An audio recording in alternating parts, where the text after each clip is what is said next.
Welcome. We are the Mental Barbell, your go-to resource for everything mental performance. We're here to talk about sports psychology, and everything in between. Welcome to the ultimate mental performance journey. Welcome to the Mental Barbell. My name is Ian Reardon. I'm here with my co-founder and good friend, Chris Canizero. Chris, how are you? I'm doing well, Ian. How you doing? Awesome. Well, I'm doing well. Just had a great weekend watching the Masters and enjoying some of what Augusta National has to offer, and some UFC fights, some good spring baseball. So we've got a lot to talk about today. But what's been going on new in your world? Yeah, right there with you, man. Enjoyed UFC 300. Absolute blast of a 6 hours worth of fights. Top down. I think it was awesome. They were able to put so many champions. I think it was about 10% of all champions in the UFC ever fought on this card. So Wow. yeah, anytime you get to see that level of competition, for what was probably over 15 fights altogether, it was a great time. Yeah, it's fun to see those fights where it's like the best against the best. Not to say that other fights aren't, but like a regular season game versus a championship game, you really get to see the best kind of shine out. Yeah. Yeah, and that brings us to the Masters, where you've got the Masters golf tournament obviously is one of the biggest PGA tournament tournaments out there, and they've got the live players coming over and playing in the PGA, and so you really get to see a unique kind of bringing together of all the best golfers in the world. And this year did not disappoint. There were a couple stories that I thought interested us and what we do.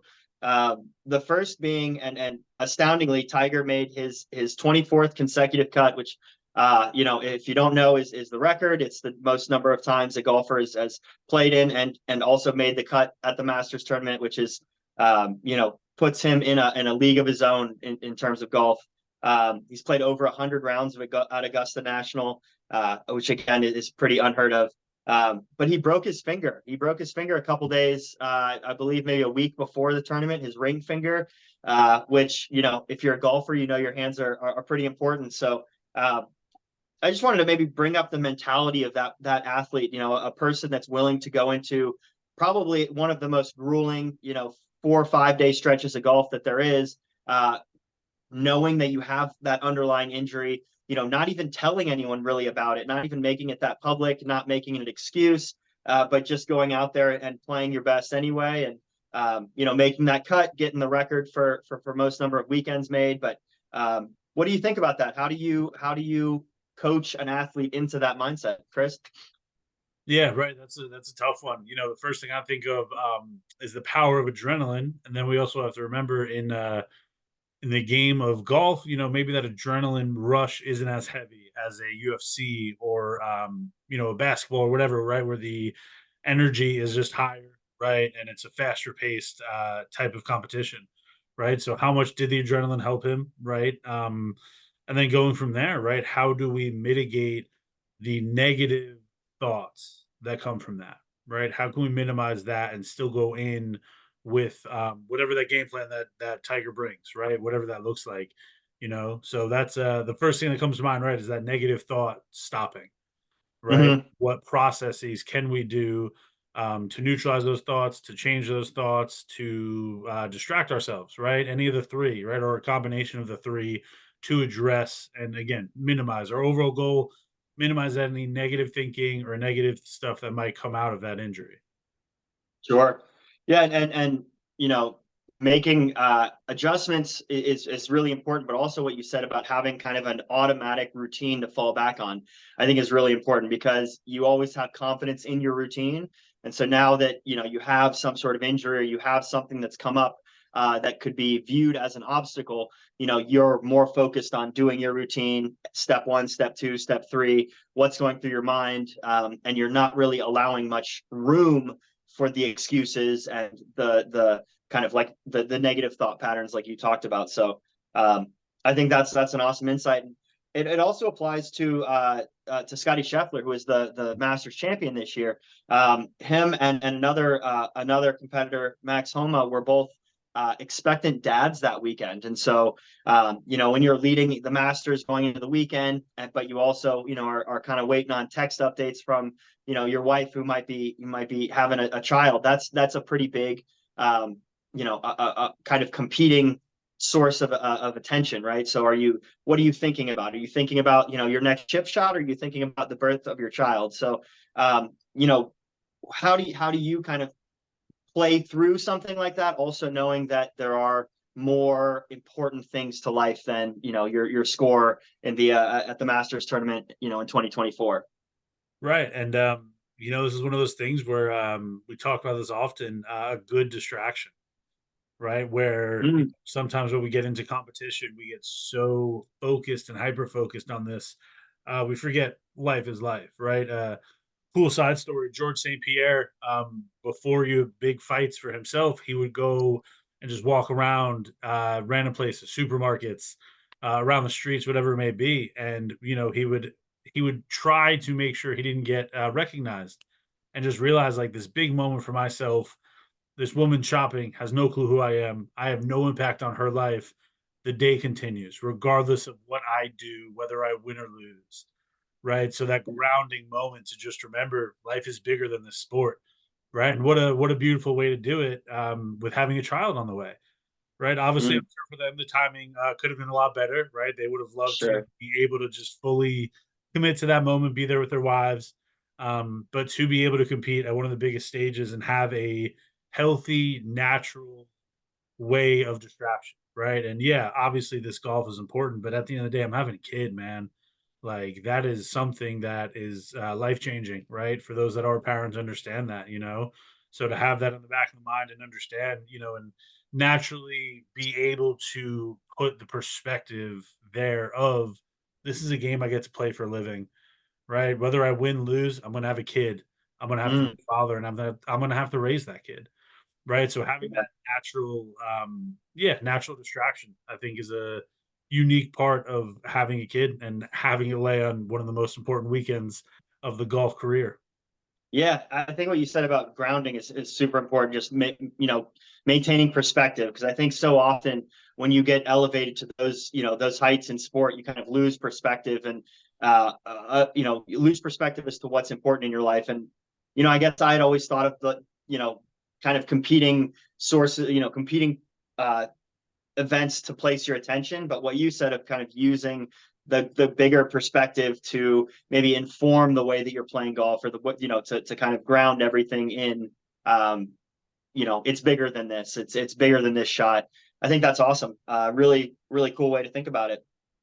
um and obviously, it paid off for him, becoming a two-time Masters champion, getting the green jacket. That's always where you want to see yourself. So definitely a great way to welcome in a new child. Oh yeah. Um, and something else we can, talk about with as far as kind of distractions go, is just the weather that Mm. played a factor there at Augusta. So I mean, around here, I know up in Michigan it got real windy, and I know kind of got real windy across the country around Friday. And some of the images coming out, we got Tiger huddled next to a sand trap as he's getting sandblasted in the face with that quartz sand they've got. But people's putts were getting blown off course, and it really changes the way you play the game. And so, you know, being able to adapt to, playing a certain style of golf because of the weather on Friday, to then being able to, adjust it to playing a different style, when the weather is nice. It requires a lot of kind of mental dexterity, and a lot of confidence in the way you play. If you get so kind of rigid in your style, you're going to be unable to adapt, when needed. So I thought it was a really cool way to highlight just like the flexibility of those players. They can take the high fade shots, but they can also take the low punch shots, and stay focused even when there are these like wind delays, or your putts getting blown around on the flat surface. So, do you have any tips, kind of in your experience, in teaching athletes how to kind of adapt to a certain environment? Yeah, and I think to help those who don't play golf understand how hard this is, right? In every other sport, we have external factors that we have to worry about. However, we can usually predict those, right? If we're going into a basketball or football game, we're going to do some research and scout the other defense and understand what are they going to throw at us that's different that we need to adapt to, right? Any sport where you are playing someone in that facet and you have a defense that can impact what you do, right? And now we look at Mm, golf, and you can show up and it can say it'll be beautiful and it's not, or it's a beautiful day but it's super windy, or whatever it may be, right? There's a million and one variables Mother Nature throws at us that it's hard to prepare for, right? And other than doing reps and even doing reps in that weather, if it's not the same course, you have some experience, but how does it read on that course, right? That's a big deal. So, Hmm. I think the biggest thing here is just trusting your system. And there's a reason why these caddies get paid so much that they do, right? Really trusting that person with you and having another brain who understands how you play and how you process to help process with you. Right? Hmm. So I think step by step, stroke by stroke, one of the worst things the golfer can do is catastrophize, right? If we hit Hmm. something in the bunker, let's not worry about that, right? Let's just get it out of the bunker. Let's not get mad at ourselves, right? So if the wind's impacting your shots, let's recognize that and then let's approach it while understanding what's happening versus letting those emotions take over in the moment. Yeah, and I know we've talked about this technique before, but we always use that good, better, half model. Mm. And at a place like Augusta, so I mentioned earlier, I think Tiger has played at Augusta 100 rounds of golf, which sounds, it is a lot in the context of golf, but let's say, in the context of football, like how many football players have only stepped out on a gridiron 100 times, like, and so there's this aspect that every time you play there, you have to learn something. So even in your example, let's say you hit a shot, it's terrible, it ends up in a spot you've never been in before. Instead of getting down on yourself, you actually, or these players rather, have to turn that into a learning experience and say, if this ever happens again, how do I respond? Even after they've taken that shot, they say, what could I have done better the next time I'm here? And so, I love that good, better, how model that we've talked about. I think it's an awesome way to get the information that you need to improve yourself and not judge yourself and move on. And I think that's definitely an important aspect of playing at Augusta. I guess the last point that I made a note of here, and this is kind of a different perspective, but just to point out that there are no cell phones allowed out on the course at Augusta. And so just the aspect of watching a sporting event like completely mindfully like that, I think is something really cool. I remember a while back there was the one player who was just sit or the one excuse me the one spectator who was just sitting there drinking a Michelob Ultra, I think it was, and everyone was sitting there filming Tiger Woods, hitting a golf shot, and this guy's just sitting here enjoying a beer, enjoying life. And I wonder, how that changes your experience of a weekend like that, where it's, you're not constantly texting people about what's going on, you're not taking pictures for Snapchat, but you have this entirely kind of insulated group of people that are allowed to be on that course watching that tournament, being in the experience alone together, and kind of what that would do to the playing environment and the spectating environment. Just kind of a cool something to think about. Do you have any thoughts there? Yeah, I think it's really cool to hear that, and I think the cool part is allowing everyone involved to be engulfed in the moment. Hmm. Right? How many times, magical thing happens and someone may not be able to appreciate it because they aren't fully present, right? Or you didn't watch the last three shots, so that fourth shot, that went in the hole isn't as good because you didn't just recognize the struggles they went through in the first three because you were lost in your phone or whatever it may be, right? So, kicking it old school, absolutely love that, right? As a '90s baby, before we had cell phones and we had to call landlines and talk to parents, I'm all about it. I think really promoting that being present and being where your feet are attitude is awesome. Even just for the spectators, right? Not even going to a mental performance side, but for them to truly be there. And like, how many people don't get a chance to truly enjoy the landscape of these beautiful golf courses, right? Because they're so lost on their phone, right? Maybe walk into the next hole instead of looking down at your phone, look around, right? See what's out there, truly enjoying that moment. It's a Yeah. lost art, so it's really cool to see the PGA trying to promote that. Yeah, and I think it also, like what you hit on there, it makes you appreciate what the athletes are going through to, just to another degree, especially with the excuse me, with all the college betting software that you can put on your TV and watch 19 different games at once. I think it's really cool to, you see the little moments, you see the things that build up to those big moments, and so it really can enhance your, experience watching, but it really makes you appreciate just how much those athletes have to go through, even when you're not necessarily paying attention.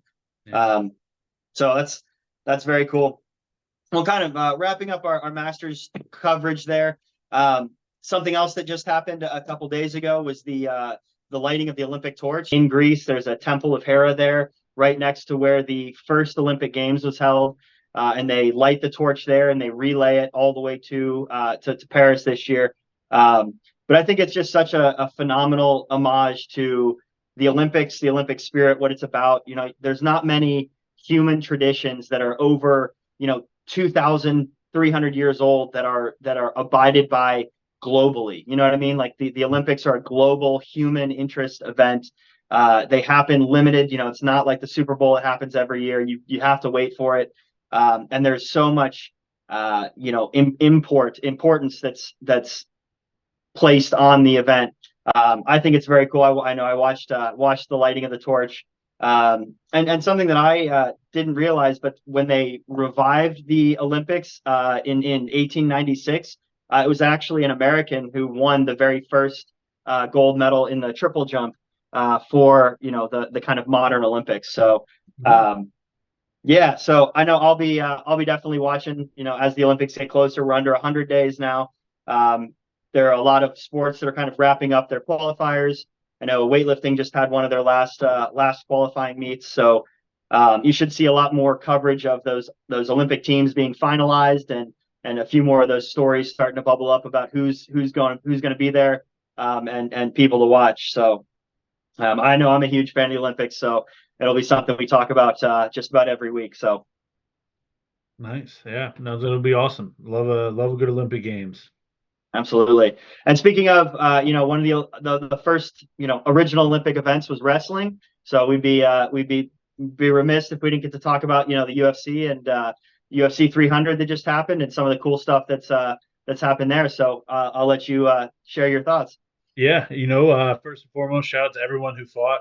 Awesome card for the fans. I know me and my friends enjoyed it, and I know everyone. I haven't heard one person say a bad thing about it. So, really cool to see that many good competitors on the same card, and just from the early prelims to the main fight, just absolutely awesome. One of the big shout outs, right? Max Holloway, the new BMF belt holder, right? Awesome person, right? If there was someone to get it. And what I want to highlight about him, two things. As the lead up to this fight continued to happen, everyone kind of called him out, right? So for those who don't know, Max Holloway had to go up a weight class to fight Justin Gaethje. And what happened a couple weeks prior, forgot which card it was. Ilya Taporia defeated Volkanovski for the belt in which Max is usually fighting, right? So everyone's sitting here going, why did Max agree to this fight? It makes no sense for him. He's going to have to now wait, recover, and then try to hopefully get back into that title contest and be one of the top dudes that they want him to fight. And Max's answer was, because I'm a fighter, right? I'm not here to try to get a belt. I'm here to fight. That's my job. That's my living. I love fighting. So I'm going to fight, right? So having that mentality is really cool to see. For him, it's truly this intrinsic desire to go out and be the best, whether that means getting a BMF title, whether that means getting a weight division title, doesn't really matter to him. He just wants to go out and fight the best people. So I thought that was really cool to see his mentality around the fight. And then Absolutely. And the other yeah, awesome it's kind of part. like I just jump in here. It's kind of like, do you view something as this huge obstacle, or is it like a challenge for yourself? And he obviously is like, it's a challenge for me. I'm excited about it and I want to attack it. So that was something small that I heard there. Yeah, right. Great thing you don't see often. Nowadays Right. everyone's too worried about the money fight or how do I Sure. get to the belt the quickest. So see a gamer just go out there and have fun is Yeah. awesome. And then the highlight that I'm sure the world has seen over and over again so far, the about last 10 seconds, round five, pointing to the ground, his staple, right? That's his thing, and now it's his logo, which is even cooler. But that signals, hey, let's square up, let's throw fists. Whoever's left standing is left standing. The Hmm. reason I want to highlight this, kind of talk about it, is for Max. It could be argued, but from my point of view, he had four of those 5 rounds and probably the fifth round as well. So he does not have to sit there and brawl with somebody. He can go to decision, get the W that way. right? So I'm curious to hear your opinion, your opinion of, for someone like Max to do that, who's gonna win the fight if he goes to decision and risk possibly getting knocked out. What does that kind of speak to his mentality or his approach in fighting? You're right. It's the idea of like leaving no doubt, right? So if you go to decision, there's that idea of like, well, maybe it was the judges like, a favorable decision, or they saw something that I didn't. There's always that room for, you know, maybe if something went a different way, a different outcome could be. But by standing there and giving it that last, like, we're going to go toe to toe for these last 10 seconds, you're going to have, your square fair share shot to knock me out. And to give him that opportunity really goes, again, it's a testament to that mentality that I'm here to fight, I'm here to game. I'm not here just to get a win. I'm here to be unequivocally the best. Mhm. And I think that's a really powerful, aggressive mindset to take going into a fight. You're not trying to score points. You're not trying to be sneaky and get some decision. You are there to show up, to stand, toe to toe, chest to chest, and trade fists. And I think that's like you said, it's a testament to a very strong mindset. And I'm sure that there is something very intrinsically rooted in him that makes him, want to fight in that way. It's not something that he decided that night. It's not something that, he even talked about with his coach this season. It's something that's been very ingrained in him as an athlete, I'm sure, for a very long time. So, I think it's highlighting kind of one of those mental giants to look up to and say, that's an impressive mindset, and now a champion's mindset. So that's very cool. Yeah, no, super awesome. And also credit to Justin Gaethje, right? One of the cool things in the press conference, he was asked about his plans on Sunday, and he answered with a straight face. He says, I don't plan for Sundays. I plan on dying in that octagon, so I have no plan for Sundays." Right? Just a elite mindset, right? This is what I have to do. I'm going to lock in. And then, for someone, he got his nose broken in the end of the first round. So to go out there and fight for another 20 minutes with a broken nose, Mm. a couple of eye pokes in the second round, so for him to continue to fight the way he did, hats off to him too. And that strong mentality. I don't know about everyone else, but when I get a stuffy nose, it throws off my day. So I can't imagine someone trying to punch me in the face with a broken nose, and try to fight back. So really awesome, Sure. really Yeah. awesome. Just speaking to that mental toughness, for lack of better terms. Yeah, and just quickly here to wrap it around to the beginning, it's almost the exact opposite of the mindset of Scotty Scheffler, right? Where he does plan on being there for Monday, so he does have that that broader perspective. But it's really just about what works for you, Mm. and what is the most motivational for you, and also sport specific and athlete specific. So some awesome thoughts there from you, Chris. I really appreciate your insights here, and I think we put a bow on this one for the week, huh? Yeah, sounds good to me, man. Awesome. Well, it was a pleasure speaking with you, and I will look forward to talking next week. Sounds good, Ian. Pleasure as All always. right.